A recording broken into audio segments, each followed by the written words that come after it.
Serious, what's the scariest experience you have been through?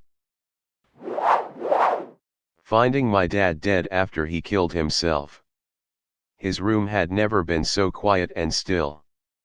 I stepped in and saw him face down, blue, with his urine all over the floor where he'd peed himself after he passed. I was in complete shock and I'll never forget touching him to try to wake him up and the feeling of recognition finally setting in. Even though I'd known as soon as I stepped in the room that he was dead, my mind refused to let me accept it was true until I felt him and tried to shake him awake. Feeling his stillness was the most terrifying moment of my life and I don't remember much after that. The days leading up to his suicide were filled with fear and anxiety, because I knew deep down that it was coming one day and there was nothing I could do to stop it. That feeling of hopelessness is hard to put into words. Edit. Second scariest experience of my life was the time my dad tried to kill himself by stabbing himself in the head, overdosing, and tying a gun to his hand before firing twice. SWAT ended up coming to stop him, and the bullets shot out the window and missed by centimeters. I'll never forget falling to my knees outside and covering my ears because I was terrified of hearing him die. I heard the gunshots anyway, and thought he was dead. I ended up having to clean up all of the blood left behind. I was terrified of him being mad at me for putting him in a psychiatric hospital. At that point, he'd made comments about killing all of us and then himself a few months prior, so that night I genuinely thought I was going to die. My first witnessed death as a new EMT patient collapsed Christmas afternoon and we were unable to bring her back from cardiac arrest. I was the last responder to leave the room, so it was just the husband, deceased, and myself. The stillness and quietness of the room is something I have never forgotten. I've seen it many times since, but that first time really hit hard. As I grabbed our last bag, I saw the husband looking off, so I looked where he was. There was a brand new red KitchenAid mixer on the table and I look back at the husband. He points to the mixer and says she's wanted one of those for 15 years and now she will never use it. He broke down crying and I left as quick as I could. Still can't look at a red mixer without seeing the husband sitting on the couch. It was almost 10 years ago, but I still remember what he was wearing and the way he was sitting on the couch with his outstretched finger. I'm so sorry. Those words probably feel pretty empty and repetitive now, but fuck. I have a 1-year-old kid, and this just hit a lot harder than it would have if I didn't have one. I can't imagine the torture your dad must have been in to get there. I can't imagine what you've gone through dealing with this. I can't imagine doing that to my son, but also what it would take to get me there. The surrealness in your post is brave and honest, and I just want you to know that you're an awesome human being to have your shit together and share with us. Thank you. If you ever wanna talk, drop me a line. Take care. When I was 10 years old, I was abducted while my family and I were camping at a state lake. My parents had to run some errands, so all us kids were left with one of our aunts. I went to a creek next to where our camper was to go fishing, probably about 75 yards or so. I had forgot my bait and didn't want to go back for it. Lucky for me, a man was there, so I asked him for some worms. Said they were in his car just around the corner. He guided me there, and that's when it happened. I was gagged and taken to a different part of the park grounds. What happened next, as one could imagine, are the things my nightmares were made of for countless years to come. I'm 33 now and still recall with vivid details the things that were done. Thankfully I was found within about 2 hours of my abduction. Unlucky for him, it was my father who found us first. The man somehow managed to escape my father's wrath and flee. he was apprehended by state troopers and local PD about 30 minutes later. Cue all the legal shenanigans, and sentencing. Dude was a repeat offender and still only received like 12 years prison. My family kept tabs on him while he was in custody and were notified of his release. The second scariest thing was the day he was released. My heart dropped. He's long been a fragment of past and I learned to not live in fear over that any longer. I appreciate any/all of you that may read this, or if you need someone to talk to then my DMs are always open. Edit. I appreciate all the people that have reached out and offered support. I was lucky to have an amazing support group in my immediate family and several counselors/therapists. My life was a little messed up, had behaviors problems and whatnot, but that was expected. Again, I really appreciate your guys' concerns and comment, but after 22 years I can confidently say that I am not scared of that person/situation any longer. Despite having no history of epilepsy or related issues, I had a series of seizures at work back in 2018. It started with the simple walk into a room and forget why at the time, except I completely forgot the few seconds it took me to walk there. Then it escalated and I could feel something coming on. I didn't have convulsions, but my body couldn't respond to anything. I was just stuck, staring straight ahead, unable to speak or move. I didn't know what was wrong with me. EEG and vitamin deficiency tests all came back okay in the hospital, so it was written off as stress. I'm constantly worried about it happening again due to the nature of my work. Have you ever had a neurologist check you for temporal lobe epilepsy/complex partial seizures specifically? Those are what I have, and they're exactly as you described, right down to AT. Mine are usually triggered by lack of sleep, which is why they'll usually sleep deprive you before a test to catch them, bright light/light sensitivity, severe stress, etc. A lot of EEGs can come back normal or have trouble catching them, so it's usually recommended to have a longer EEG/study done if you haven't already. Also, a normal EEG is common during simple partial seizures and does not exclude the diagnosis even if a longer EEG doesn't pick them up. The shit part about partial seizures is that you can have them without realizing or having that stuck feeling. Some people have what's called simple partial seizures instead of complex partial. Stuck feeling. Some people have what's called simple partial seizures instead of complex partial seizures, which don't alter awareness. My grandma, for example, has had them her whole life without realizing and just thought her memory was bad. She got diagnosed when she started having more memory issues and they finally did a proper EEG. Either way, I'm sorry you had to experience something so scary. I know firsthand just how much that fear/anxiety sucks ass. I really wish you the best and hope you look into seeing a neurologist if you haven't already.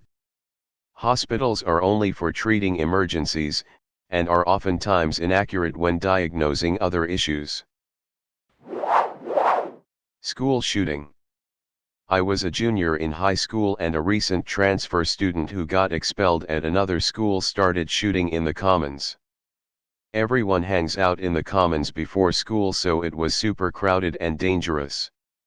I remember hearing the first shot and thought a table collapsed. No one even batted an eye. My orchestra teacher came out of his office and was immediately suspicious and said, "You guys, what was that?" Then a few seconds later, the second bang. We knew then what was happening. I happened to be in the orchestra room right next to the commons and we had an exit that lead to the parking lot. But in school they teach you whenever there's an emergency to hide in a corner. I remember trying to hide in a practice room but it was locked. Then my friends and I ducked under a piano and students starting swarming in the room from the commons. At that point our orchestra Teacher said go and had us run out the exit instead. It was a brave decision he made, and running to our cars was the longest run of my life. I remember ducking as I ran because I thought there might be other shooters aiming for us runners. As I ran I realized I didn't even have my car keys or phone, and didn't know where to go. Luckily we made it to the back of the parking lot and met up with a few friends and crammed 6 of us in a 4-seater. I'll never forget the faces of my peers around me scarred with fear. And I'll never forget legitimately thinking I might die that day. After aimlessly driving and making phone calls to our parents with one phone, we were able to watch the news and saw that there was no one injured. It turns out our government teacher bravely tackled the shooter to the ground. He was known throughout the state and even threw a pitch for the Mariners game. I'm very grateful it didn't end how most shootings do. My wife and I were eating dinner one night when a guy walked in our house. He told us he was the angel of death and was collecting souls for the apocalypse. Said there were demons outside everywhere. I thought, this is it, we're dead. Luckily he didn't have a weapon and didn't attack us. I talked him into walking outside with me so I could help him out, and as soon as he stepped through the door I slammed it shut, locked it, grabbed my gun and called the cops. By that time he was in the road screaming nonsense. Turned out to be on meth. The whole thing didn't last too long, but being told the angel of death is in my house to collect souls almost paralyzed me with fear. Me, 7 at the time, my cousin, 4 at the time, and my dad went to the beach and my cousin tripped and hurt herself pretty badly, so my dad had to run back to the house with her to access the first aid kit. I didn't want to run so I walked home. It was only about a 5-minute walk anyway. On the way home I passed this man's house, who I want to say was 40-ish, and he started catcalling me. I didn't really know what that was, so I just stared at him and kept walking. He didn't like that I didn't respond, I guess, and he started chasing me. My grandpa saw and started yelling at the man and the guy ran off. If I wasn't in eye view of the house, who knows what would have happened to me. Edit, clarification. English isn't my first language, so bear with me. Something kinda similar happened to my sisters. They were coming home from school. It was a 15-minute walk through some isolated area. A man starts chasing them and starts calling out to them. They start running and turn a corner, and 3 lost gentlemen trying to find their way to a hospital nearby ask them for directions. My sisters tell them what's going on and they're saved. My older sister didn't eat much the following week. That's sort of how my dad passed when I was around 10. My dad just had some teeth stuff done and was prescribed some painkillers. I grew up with my mom and dad being separated, so I had 2 households. I was told that he thought he had me for the night. I was with mom, and he couldn't find me and he went searching for me. He ended up trying to scale a fence and fell and broke some of his vertebrae, which caused him to become a quadriplegic. He survived 2 years in hospital. Every time I think about it, I can't imagine how scared he was trying to find me. Sad face. This happened to me. We were camping. I sent my toddler out of the tent and to the campfire where everyone was going out. She left the tent, I continued straightening up, etc., and came out to join the group. Daughter was not there. They thought she was with me, I thought she was with them. There was a river near the campsite. It took 5 minutes to find her. She had somehow wandered the wrong way and was at the entrance to the campsite. A teenager had found her and then found us when he heard us calling her name. Longest 5 minutes of my life. Happened to us too. One of my husband's sisters got married at the super cute lodge in a very small town. Sister 2 came to get my son for pictures and said she'd bring him back when they were done. I warned her he had lost his hearing and wouldn't understand directions. She huffed and said she'd bring him back. She was just a college kid with no experience with babies or toddlers. When they were done, she set my 2-year-old down outside the building, that he'd never been to before, told him to go find me, and left to follow a friend. He tried to follow her and then couldn't find his way back. It wasn't malicious. The sheriff found him over an hour later after coordinating the men into a search party. Some tourists had found him wandering near the highway, stopped to catch him and then had to walk to get a cell phone signal to call 911. They stopped another man from taking him, because my son was scared to go with a stranger. They gave the explanation that they hadn't cared who that man was. A child that young, found completely alone by the highway, was going to be turned over to the police and no one else. They wouldn't let me pay them a reward. I don't even know their names. The police checked him over and watched as I changed his diaper and confirmed he didn't show any signs of being harmed. Those strangers kept him safe. Was riding my motorcycle and a car just drove straight into me, stolen. Right before we collided, probably combined 70 miles per hour, my actual words were, "I'm dead." Then I got flung into the air, knocked right out of my shoes, and knocked out before I hit the floor on the opposite side of the middle of the road. I woke up badly injured to drag myself away from the middle of the road right as a random car drove by and almost run right over my body. Scary shit. Now off to bed to fight the nightmares, man. Face palming. Just know that there are two kinds of riders, those that have gone down and those that will. I rode over 10 years before I went down and I won't ride ever again. I even have PTSD in a car, afraid of my pelvis being broken again. Broke in 6 places, worst pain of my life. Edit. That is a saying I was told and rode for 10 years with no issues, but one evening at dusk and a flip on my bike ended it for me. I love to ride but just too scared, literally raises my pulse getting into any moving vehicle, not even a bicycle for me, lol. When I was 14, I had gone camping with the Boy Scouts and we met another troop and decided to play a game of capture the flag. Since it was the night before we were leaving and the other troop showed up at 9 p.m., our scout master said we couldn't play. About 15 minutes later we were heading to the bathroom in pairs and we run into a group of them. My bathroom buddy ducks out as one of the guys from the other troop puts an arm around my neck and drags me out into a field. I kept trying to explain that we weren't playing and that there was a misunderstanding, and then the punches started flying. I had been training in martial arts since I was 8 and it's nothing like the fucking movies. Was trying to throw off a blow from one guy while 5 others were throwing punches and kicks at me. I may have landed 2 or 3 hits to a 1 or 2 faces before I was knocked down, and then all I could do was curl into a ball as they all kicked me. After what felt like a lifetime but was more than likely only a few seconds of getting kicked, they ran off.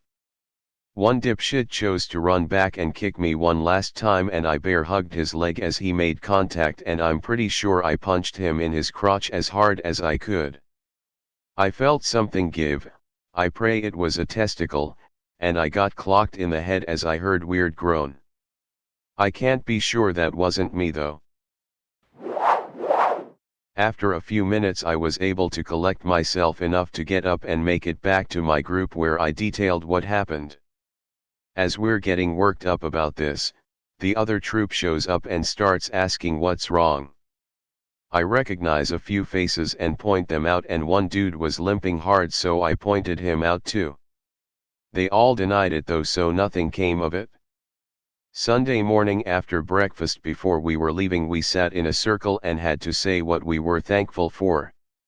I got in trouble for saying I was thankful for being alive.